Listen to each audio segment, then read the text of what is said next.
Oh, what a smoothly operating door. Door won't stay open.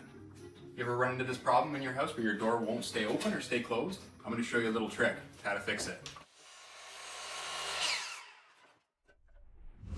First thing you're going to do is you're going to take the pins out of the doors. Go up to the bottom, knock the pin off. Got it. Oh, I'm covered in grease. Next thing we got to do is we got to put a little bend in this pin. Follow me. Oh, you can't open the door. Mm-hmm. And all we're going to do is try and put a little bend in this.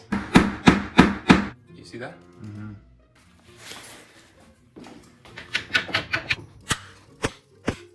Okay, pin's in place. Let's see if the door stays open. It would appear you've done it. I've done it. Just like that. You can do it too. If you have one of these, just kidding, you can use whatever you want. Bend the pin and your door will stay open or stay shut, whatever you want.